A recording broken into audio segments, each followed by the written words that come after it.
What if everything you know about a country came from people who had never been there?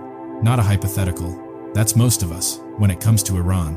What if the place you've been told is a threat is also home to a sacred fire that has burned without interruption for 1,500 years? To a mountain that was once an ocean floor? To an island where people cook with the ground itself? I'm Daniel Reeves, and I've photographed conflict zones across the Middle East for 15 years.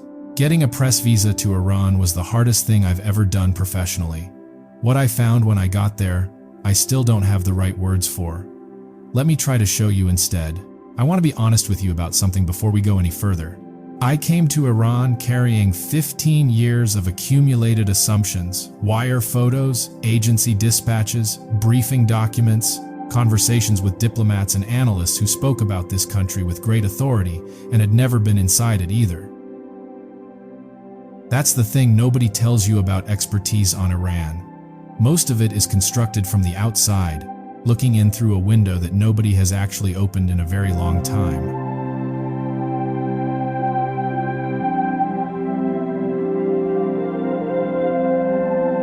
I'm a photographer from Chicago's South Side, where the world felt local and immediate, and places like Iran existed only as words on a television screen. I spent my 20s and 30s learning to move through conflict zones with a camera, learning to be present without being consumed, learning to witness without flinching. I thought I was good at seeing things clearly. Iran taught me that clarity is harder than I thought. The press visa took 14 months. 14 months of paperwork, 2 rejections, 1 appeal, and a 3rd application I honestly did not expect to succeed. When the approval came through, I read the document several times, then booked the flight before I could change my mind. I want to tell you what I actually found, with my own eyes, in the weeks I spent moving through one of the most misunderstood countries on the surface of this planet. The first thing that hit me, before any landmark or conversation, was the geography. You cannot understand Iran without understanding its shape.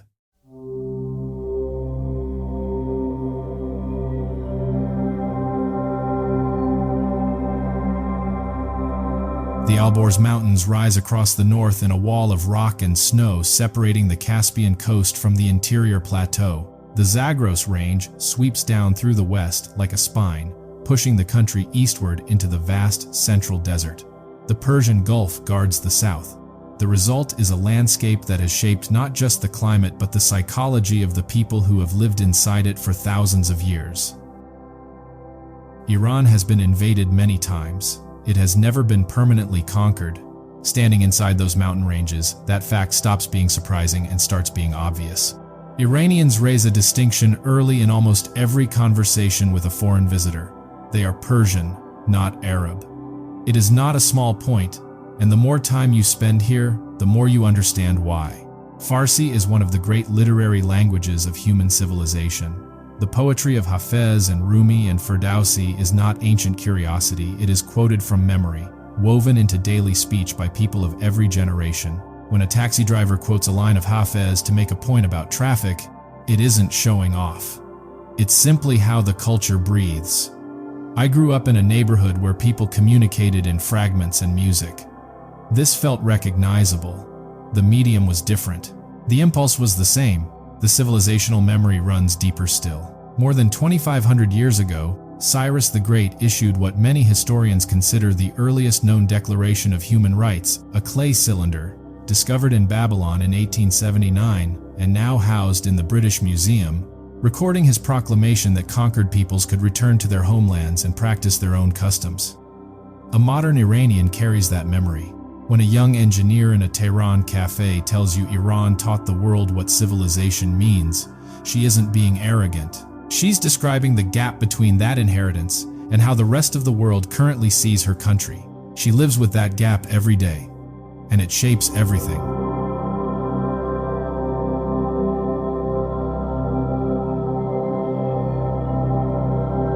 Think about the last headline you read about Iran. Nuclear negotiations, probably. Sanctions. Protests. The Strait of Hormuz. Now, think about whether it told you anything about the 40 million Iranians under 30. About the coffee shops where young architects and engineers debate directors the way my friends in Chicago debate sports teams. about universities producing more engineering graduates per capita than almost anywhere in the world, about what 40 million people who have never lived under any other government actually want for their own lives, as opposed to what outside analysts assume they want. The headlines aren't lying, exactly. They're selecting, and the Iran they aren't showing you is the one where half the population was born after 1994 and moves between ancient stone and digital connectivity with a fluency that would make most American 25-year-olds look slow.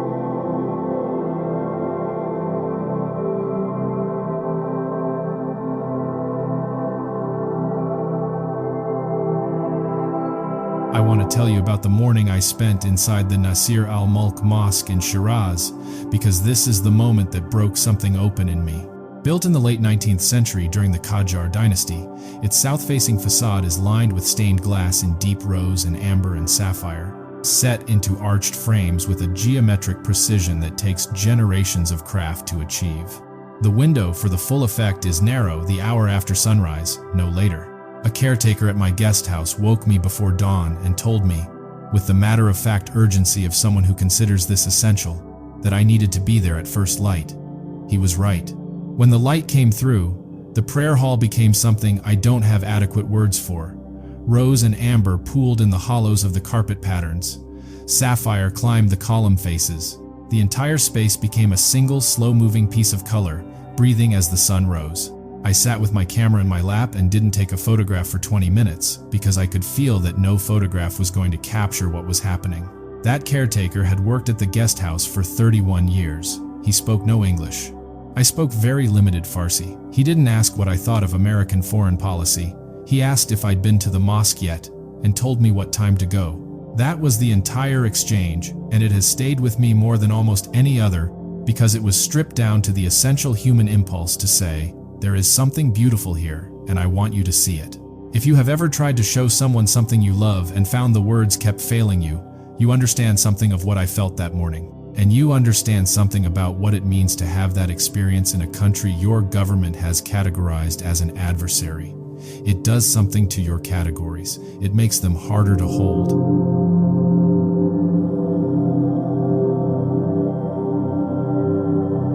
About an hour north of Shiraz, the landscape rises into Persepolis, the ceremonial capital of the Achaemenid Empire. Built over 2,500 years ago on a scale designed to communicate dominance without ambiguity.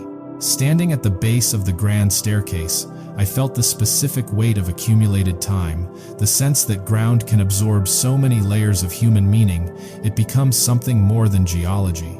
The reliefs on the staircase walls show delegations from every corner of the ancient empire in procession toward the Apadana Palace, where the Achaemenid kings held their grand audiences. Men from the Indus Valley in turbans and robes, Nubian delegates leading giraffes on leads, Median nobles in distinctive round hats, Lydian merchants carrying vessels, all rendered with a specificity and dignity that tells you how the Achaemenid kings wanted the world to understand them. This was, in significant ways, the most multicultural political entity the ancient world had yet produced. And modern Iranians know it. It's part of how they understand themselves. In 330 BCE, Alexander of Macedon burned part of the complex, and the darkened patches on the columns are still visible today, not cleaned, not hidden, simply allowed to remain as fact. A conquered people leaving the mark of their conquest exactly where it fell, neither erasing it nor dramatizing it. I thought about what it means to carry the memory of being destroyed and to keep building anyway. About the civilizations that rose after Persepolis fell and the ones that rose after those. About a continuous thread of Persian identity that has survived everything that tried to sever it.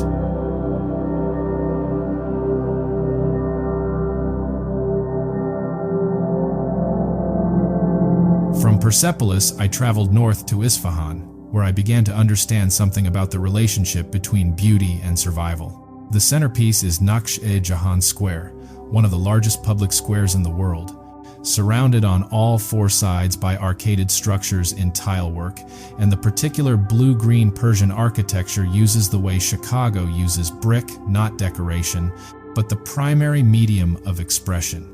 Shah Abbas, I designed it in the early 17th century as a unified statement of what a civilization could be when it organized faith, commerce, and power into a single coherent space. The Shah Mosque anchors the south. The smaller, more intimate Sheikh Lotfullah Mosque, covered in cream tile work that shifts from pale gold to deep rose as the afternoon light changes, occupies the east. The Ali Kapu Palace stands on the west, its tiered balcony overlooking the old polo field. In the arcades, merchants have sold copper and carpets and saffron continuously for 400 years. I sat in a tea house and watched families spread blankets on the grass. Elderly men play chess, children run, pigeons organize themselves with their usual casual authority. It looked like a park on a Sunday afternoon, which is exactly what it was. It also happened to be one of the most important architectural achievements in human history. Both things were equally true. A short walk away, along the Zayande River, stands the Si-o-se-pol Bridge, 33 arches of pale stone built in the early 17th century, functioning simultaneously as bridge, dam, and promenade, with vaulted chambers at water level where the sound of moving water once filled the space. Except that when I was there was no river. The Zayande, whose name means the life-giving river, has been running dry with increasing frequency because of upstream agricultural diversion and shifting rainfall.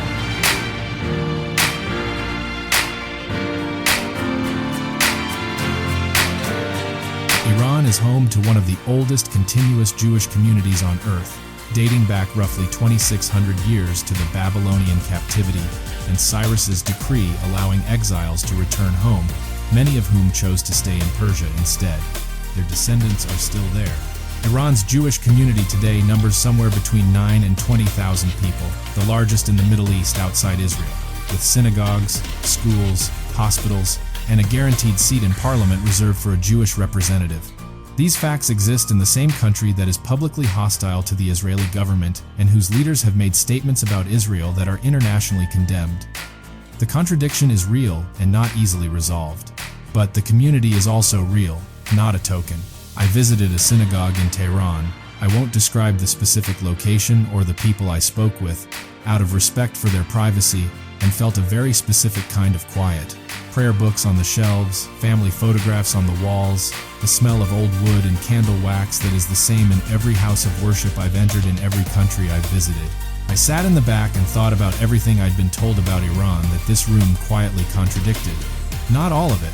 Some of what I'd been told was accurate and important, but some of it was incomplete.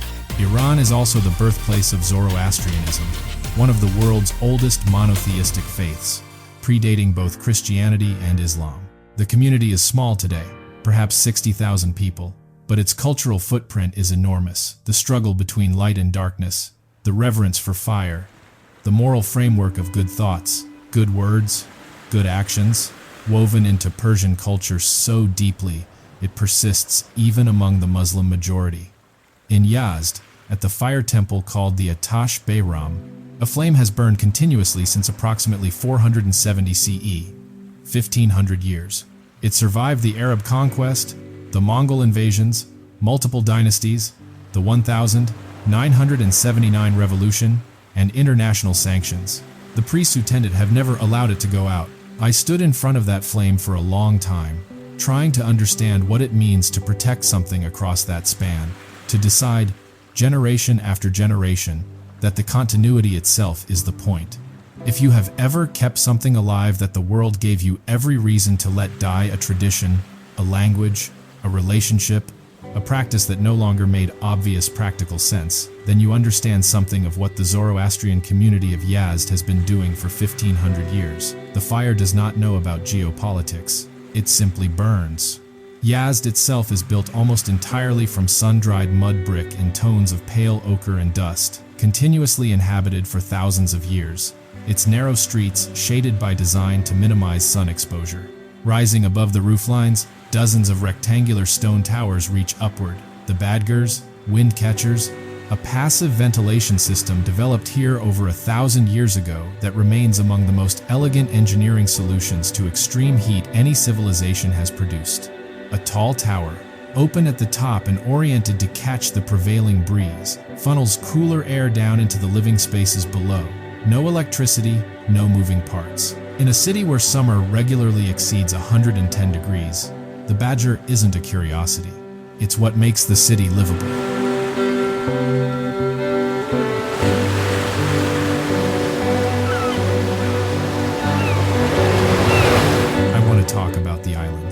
because the Persian Gulf Coast contains some of the most geologically extraordinary landscapes I've encountered anywhere. And they receive almost no international attention because the international media is focused on the politics of the strait, not on the fact that the island of Hormuz has beaches made of deep crimson sand. Hormuz sits at the mouth of the Strait of Hormuz, and from a distance it looks like a planet that isn't quite Earth. Soil saturated with iron oxide, cliffs banded in yellow sulfur and white gypsum, and crimson iron running horizontally across the rock like geological time made visible. The incoming tide carries enough mineral sediment that the water at the shore takes on a color locals call the bleeding waves. What I was completely unprepared for was learning that the red earth isn't merely geological, it's an ingredient. The people of Hormuz have been cooking with this soil for as long as anyone can trace an edible, iron-rich red earth used to make surak, a condiment mixed with salt, dried citrus peel, and local fish. I tasted it in a small waterfront restaurant, prepared by a woman who'd learned the recipe from her mother and grandmother. It tasted like the earth smelled. Mineral and sharp. I have eaten in a lot of countries. I've never eaten somewhere that tasted so specifically of the place where I was sitting. On the larger island of Keshm, a short ferry ride away, the interior contains a geological feature called Stars Valley, or Sedere-Ku, the Valley of the Fallen Star. Local explanation holds that a star struck the earth with enough force to shatter the ground and send columns of sedimentary stone rising skyward. The geological explanation is 2 million years of wind and seasonal rain carving layered rock into pillars and arches reaching 60 feet. Both are, in their own way, accurate. In the early evening, when shadows lengthen and wind moves through the narrow gaps between pillars, the valley generates a sound I can only describe as the landscape breathing. People from the nearby village say the canyons are inhabited after dark, that the sound is the jinn of Islamic tradition guarding the silence of wild places, and nobody goes in at night. I went in at dusk and stood in one of the narrow corridors, listening to wind move through stone above my head, and understood, without being able to fully explain why, exactly what they meant.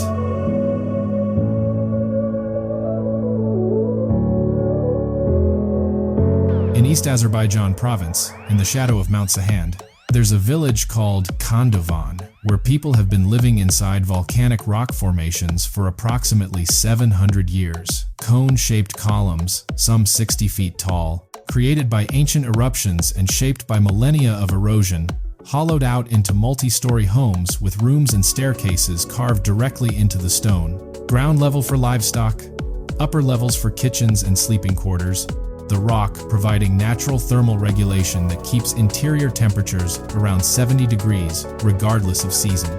Families live there today, in homes their ancestors carved centuries ago.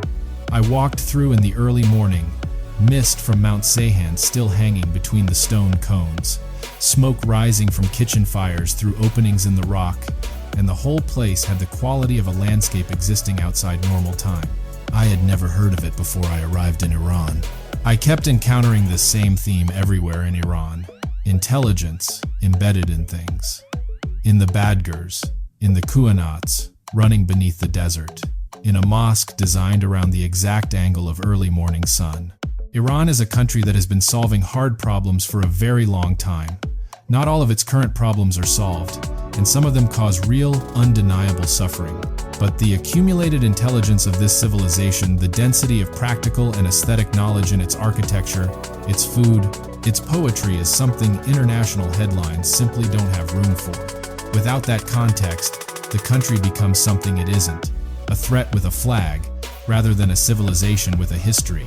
No account of Iran is complete without Tehran, where the country's contradictions are most compressed and most vivid.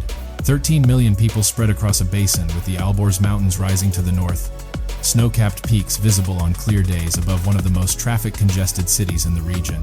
The Azadi Tower stands at the western entrance, a white marble arch built in 1971 to mark 2,500 years of Persian monarchy, and has since absorbed the weight of everything that happened to this city afterward. The revolution, the war, the years of sanctions. The marble is still white. The plaza is still full. Inside the Golistan Palace, the old Qajar royal compound, there's a hall of mirrors that tells a particular story about Iran and the world.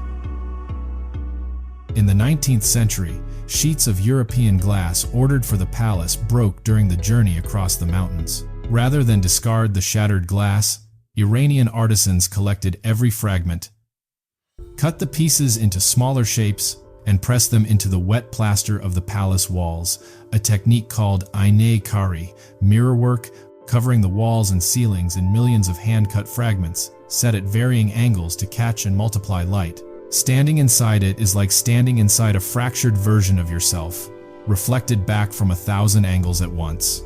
I've been thinking about that image ever since I left. The broken glass that became the decoration. The fragments arranged into something that catches more light than the original unbroken surface ever could. It feels like something about this country specifically. Iran has been broken, invaded, conquered, sanctioned, internally fractured in ways that have caused genuine suffering. And it keeps making things. It keeps building, composing poetry, designing mosques, tending flames that should, by any reasonable calculation, have gone out centuries ago.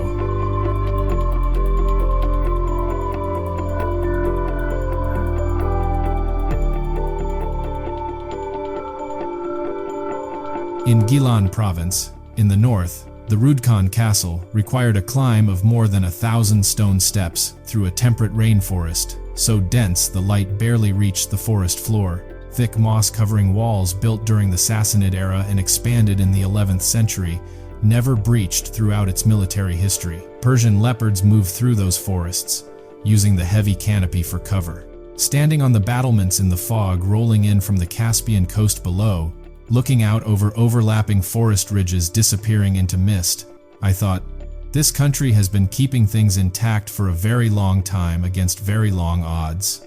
I had arrived with a camera and 14 months of paperwork and a head full of assumptions, and most of the assumptions were wrong. On the ridges above Yazd, 2 circular stone towers rise against the desert sky, the Towers of Silence, the Dakmas of the Zoroastrian tradition. For centuries, the community brought their dead here for sky burial, rooted in the belief that fire, earth, and water are sacred elements the body must not be allowed to contaminate. The practice was officially discontinued in the mid-20th century, partly for public health reasons and partly because the vulture population that made it possible had declined. But the towers still stand, massive and gray against the pale sky, looking out over a city that sent its dead up those hillsides for longer than most cities have existed. I climbed up in the late afternoon and sat in the silence at the base of one, alone, with only the wind and the stone and the particular stillness of a place where something old and human has been happening for a very long time and has now stopped. The towers said something about a culture that takes its sacred obligations seriously enough to build massive stone structures to fulfill them, and what it means to maintain that seriousness across 1,000 years of invasion and conversion and change. In Tabriz, near the northwestern border, I spent a morning inside the Grand Bazaar, 5.5 miles of interconnected brick-vaulted corridors, the largest covered marketplace in the world, a UNESCO World Heritage Site that has operated continuously since the height of the Silk Road, when caravans from China, India, and the Mediterranean converged here. Specific sections, called Rasta, specialize in particular goods: carpets, copperware, spices, dried fruits, goldsmiths. The smell inside the spice section, cumin and saffron and dried rosebuds and cardamom, layered on top of each other in a closed stone space that has been absorbing those scents for centuries, is one of the most powerful sensory experiences I've had anywhere in the world. I stood in the middle of it and could not move for a minute, not because it was overwhelming unpleasantly, because it was overwhelming in the specific way a place becomes when the density of accumulated human activity turns into a physical sensation. I want to tell you about the young people, because they're the part of this story I think about most now that I'm back in Chicago. 50% of Iran's population is under 30. That's not an abstraction, it's a daily reality in every coffee shop in Tehran and Isfahan and Shiraz, in university districts, in parks in the early evening where young couples negotiate the boundaries of what's allowed with a fluency that comes from being born into a system of restrictions and learning, from childhood, how to move within and around it. Many feel constrained, many are frustrated, many want things their government doesn't currently permit. But they're also building lives, studying, starting businesses, making art, debating artificial intelligence and urban planning and the films of Asghar Farhadi. They use VPNs with the same casual reflexiveness my friends in Chicago use ad blockers. The workaround has become a basic life skill, as unremarkable as knowing how to use a search engine. On my last evening in Tehran, I sat in a rooftop cafe in the northern part of the city and talked for 3 hours with a group of young architects and their friends. None of them cared about American politics the way people elsewhere are usually curious about it. They cared about their city, the traffic, the housing prices, whether Tehran's urban planning was serving its residents or failing them, the mountains to the north you sometimes couldn't see because of the smog. One of them asked what Chicago was like. I said it was a city of neighborhoods, each one distinct, each with its own relationship to the lake. He nodded and said Tehran was like that too, that you could spend years there and still find corners you'd never been to. We talked about architecture most of the night, about whether a city's design shapes the consciousness of its residents or the other way around, about what it meant that a passive ventilation system invented 1,000 years ago was still the most elegant solution to a desert's heat, about what it would mean to carry that kind of embedded intelligence into modern buildings. It was the best conversation I had in Iran. It was about architecture, and about Chicago, and about mountains you can't see when the smog is bad. Before I left the country, I made one more journey.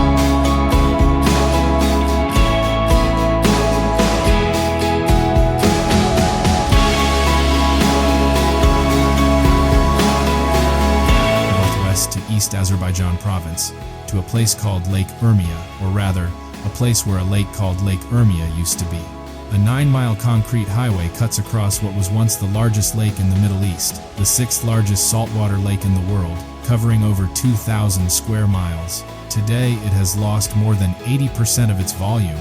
I drove across that highway, stopped in the middle, and got out onto pale crystalline salt flats, stretching to the horizon in every direction. Abandoned piers standing on dry ground, miles from the receding shoreline. I felt the specific grief of a lost ecosystem, a body of water drained away over decades by upstream dams and irrigation demands and shifting rainfall, decisions made by people who presumably didn't fully anticipate the consequence of what they were deciding. The lake wasn't destroyed by malice. It was depleted by an accumulation of decisions that each seemed locally rational and collectively became a catastrophe. The white salt stretching to the horizon is what a series of reasonable-seeming choices looks like when you add them together across 30 years. If you have ever watched something disappear incrementally, so slowly that each individual loss seemed manageable, until one day you looked up and realized the aggregate of all those small losses was enormous, then you know something of what the shores of Lake Urmia say to the people who grew up swimming in it. I'm back in Chicago now. My photographs are on the wall of my apartment. The red stone I picked up on Hormuz Island sits on my desk and leaves a faint rust-colored mark if I hold it too long. My notebooks are full of details I haven't figured out how to use yet. The rooftop conversation with the architects, the caretaker in Shiraz, who woke me before dawn, the dry riverbed under the Si-o-se-pol bridge, and the musicians playing in the empty chamber where the sound of water used to be, the flame in Yaz that has been burning since the year 470, the mist over Kandavan at sunrise. All of it sits in my memory with a weight I haven't been able to reduce to a simple conclusion, which is, I think, exactly as it should be. A country that has been building and breaking and rebuilding for 2,500 years doesn't resolve into a simple conclusion. It resolves into layers, into the specific quality of light at a particular hour in a particular mosque, into the taste of red earth mixed with citrus and salt, into the sound of wind through 60-foot stone pillars at dusk, into the voices of people on a rooftop talking about their city, with the particular combination of frustration and love you hear from people genuinely invested in a place. This is Iran. Not the full Iran, no 4 weeks, and no number of photographs could capture that. But more of it than a headline can hold, more than I knew before I went, and more than I expected to still be thinking about on an ordinary Tuesday morning in Chicago, looking at a piece of red stone on my desk that stains my fingers when I pick it up. This asks us to consider the distance between what we know and what we know from, whether the picture we carry of a place reflects the place itself or the medium through which we received it. Most Americans know Iran through headlines, and headlines aren't wrong, but they select for crisis and conflict, because those are the moments that register as news. The life of a civilization, the 1,500-year flame, the 1,000-year wind catcher, the 2,500-year staircase carved with the faces of 100 peoples being welcomed to the center of the world, is not news. It's too slow and continuous and complex to fit into a headline. But it is more important than almost any individual headline, because it's the context without which the headlines cannot actually be understood. The mistake most people make is not believing false things about Iran. It's believing true things about Iran in isolation from the rest of what's true. The nuclear program is real. The political repression is real. The suffering of people on the wrong side of the government's decisions is real, documented, and not to be minimized. And the 1500-year flame is also real. And the 50% of the population under 30 is real. And the woman who puts red earth in her cooking because that's what her grandmother did is real. And the architects on a rooftop in Tehran who want to build better cities are real. All of it is real simultaneously, and the only way to understand a country is to hold all of it at once, which is exactly as difficult as it sounds, and exactly as necessary as it is difficult. If there's one thing I'd ask you to do after this, it's to hold the question open a little longer than feels comfortable. The question of what Iran is. Not to decide too quickly. Not to let the most recent headline or the most confident voice in the room close the question before the full picture has had a chance to develop. The full picture takes time. It took me 4 weeks on the ground and 14 months of paperwork just to begin seeing it. I'm still developing it. I think I will be for a long time. And I suspect that's true of most places worth actually understanding rather than just categorizing from a distance. Comment 1 if you think the younger generation of Iran will shape the country's relationship with the world in ways the current headlines don't reflect. Comment 2 if you have ever visited a place that fundamentally changed something you thought you understood about the world. Comment 3 if something in this story surprised you or contradicted something you had previously believed about Iran, and tell me where you're watching from right now. City, state, country. What time is it there? I read every single one of these. The geography of who is watching is always one of the most interesting things about making something like this. This narrative is presented through the perspective of Daniel Reeves, a fictional journalist character created to provide a first-person American voice for this documentary story. All geographical locations, historical facts, cultural descriptions, and real-world details including the Nasir al-Mulk Mosque, Persepolis, Naqsh-e Jahan Square, the Si-o-se-pol Bridge, the Atash Bayram Fire Temple in Yazd, the Badgir Windcatcher System, the Kuanats, Hormuz Island, Stars Valley on Keshem, the village of Kandovan, the Rudkhan Castle, the Tabriz Grand Bazaar, the Golistan Palace, and the Azadi Tower are real places with real histories described as accurately as possible. The Jewish community in Iran, the Zoroastrian community in Yazd, and the demographic statistics about Iran's population are drawn from verified reporting. Daniel Reeves and his specific personal experiences are fictional. Any resemblance to real individuals with that name is purely coincidental. If this story gave you something to think about, please give it a like, subscribe to the channel, and hit the notification bell so you don't miss the next one.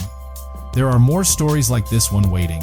Stories about the places the world has decided it already understands. See you soon.